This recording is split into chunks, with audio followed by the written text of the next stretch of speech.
kind of like Down syndrome. It's not contagious by any means, and you know, it doesn't have to necessarily run in the family. You know, it's just something that happens, and yeah. We just want to let anyone, just let the listeners know if they want to, if they call in and have any questions on it. The phone number here is 617-708-3290. So this is what we are having, well, you are having a fundraiser because I'm sure this is, like you said, we were talking before the show about the enormous medical costs. Right.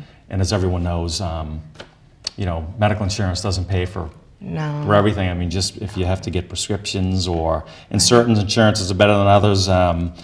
But you are having the fundraiser at the West Roxbury Elks. Mm-hmm. What is that? 2 Morel Street, I believe. 1 Morel Street. 1 Morel. Okay, it was one. Lodge is located off Spring Street, directly behind West Roxbury VA Hospital. And is that August 21st? August 21st. It's going to be a Friday night, and tickets are, we're selling tickets for the event. We're also going to have auction items and raffle. The tickets that you buy at the door, they'll be raffled off. We're going to have food there. We're going to have a DJ, and it's going to be a really nice time. Also to kind of let people know more about EB and to raise money. And the hall is open from 7 to 11. It might be open a little bit later, and we're just hoping for a lot of people to show up and support. And then I believe, yeah, can they contact you? They have contact information. I mean, the tickets are very reasonably priced. And these days, it's less than what it costs to fill probably half a tank of gas in a small vehicle. So definitely. And yeah, they can call me or email me. We also have a P.O. box that if you'd like to send any type of donation, if you have any questions or concerns, my number I think will be listed. It's 207-807-6941. It's there on the screen now. Okay. And yeah, any questions or any way to help if there's anything that wants to be donated. So far we have Red Sox tickets, we have Patriots tickets, we've got TV, a printer, just a lot of stuff. A lot of people want to help, and it's really good. So. You said that will be a silent auction? Yeah, for certain items it'll be a silent auction. For some of the items they're going to be raffling off. We're still collecting items at the moment, so we don't know exactly what we're going to do with them, but there's a lot of good people involved. And I mean, if one look at the little baby, we have a picture of her daughter Amelia. She's absolutely adorable. And would you say she's 6 months old now? She's 6 months old, yeah. I mean, it just breaks your heart to see this little baby and know how much pain she has, and she just smiles. She's like the happiest little kid. I mean, just to give the viewers, just to let them know why you're having it. I mean, you can just go. I mean, just the medical, you were saying just from the blistering from the skin and what you have to do to, and I mean, you gauze. You said most of the time that you have to. Right. Her dressings actually, it's a daily routine with her to prevent infection because there is no cure for EB. It's very important to make sure that they don't get an infection, because once they do, they keep it for a very long time.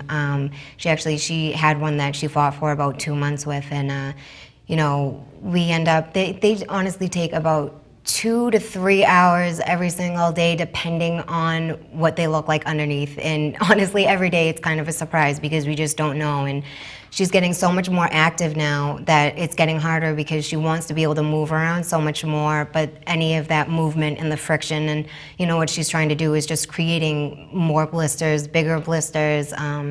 And you know, there's specific care that comes when she gets blisters where you have to drain them a certain way. It's not like if you or I got them, you know, and that's also difficult as a parent having to hold her down because she doesn't like that at all, holding her for dressing changes. I mean, people see her and they look like socks or booties on her hands and feet, but it's actual like 3 to 4 layer dressings underneath that take a very long time to do. And again, they're very expensive, roughly between like $3,000 to $4,000 a month is the expenses that accrue from this. And you know, it's sad that we can't get as much help from the insurance companies. I know a lot of families have had to fight a lot, and you know, it can be devastating when they don't want to help because, you know, you want to keep your child safe and protected and well as can be. So. And it's like the little stuff they don't cover, right? I mean, the gloves and the...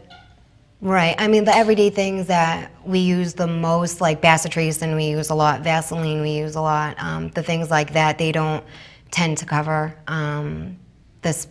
Sterile pads that we use, and I mean, you're kind of doing like a mini operation every day, you know, and household germs and everything are always there, and you know, it's just you try to keep it as sterile and as clean as possible, but it doesn't always work that way. And I mean, yeah, most people,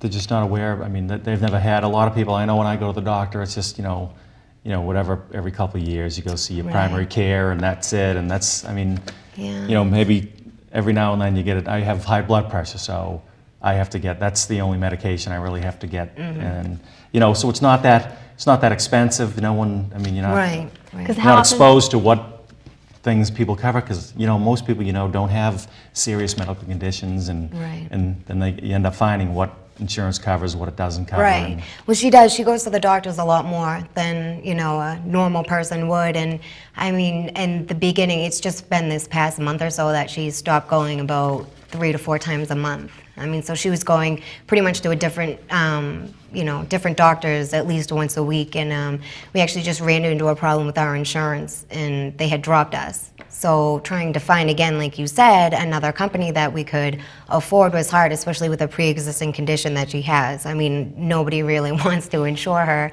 knowing that this is going to be a lifelong thing.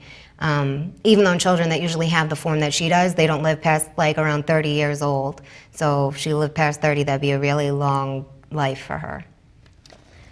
I mean, and she's so young. And, you know, children that age don't, you know, if you had it, if it was came onset as an adult, you'd know. If, you know, is it the friction that causes the blistering, or the pressure? It is. It's friction and pressure mostly. She's doing other things now, like scratching, which is creating really big blisters for her. Of course, and she doesn't know any better. She doesn't, and her brother wants to play with her, and he doesn't know any better, and you know, so he sits on her, and she gets blisters, and you know, we don't want to tell him that he can't play with her, but at the same time, we have to be really careful with him around her, and you know, it's tough, and she's growing up so fast, and she wants to be able to run around with him. I can see it in her eyes. She's going to be a little troublemaker, but, you know, this is just something, you know, we're fortunate that we've actually been able to contact other families that have been touched by EB, and we get to learn from their experience as well. And, you know, they said that this can be the hardest age because they can't communicate, you know, and hopefully it will get better in time. And another thing is that a lot of the children, because it is painful, they end up getting addicted to, you know, narcotics by the time they're 10 or 11 years old, having to take codeine or things like that, which can be really scary for a parent knowing they're in that much pain all the time, you know. So, I mean, we just try to keep it in the day and not worry too far in advance. And you think, I mean,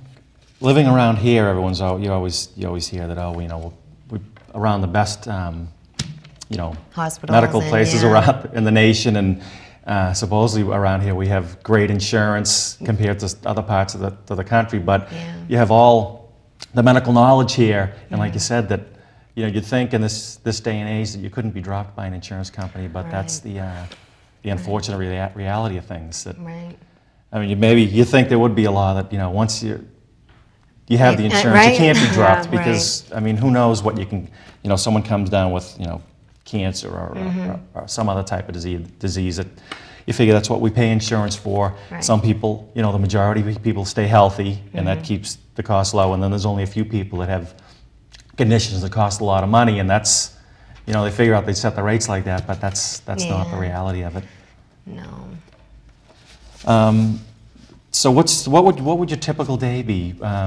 You know, I'm sure even like at night, when the baby wakes up, I mean, when the baby's sleeping, I mean, does she wake up in the middle of the night? And she does. She's not sleeping through the night yet, and because they're both under 2, you know, my son just started sleeping through the night not too long ago, so I'm kind of on autopilot at this point, and you know, it doesn't bother me as much.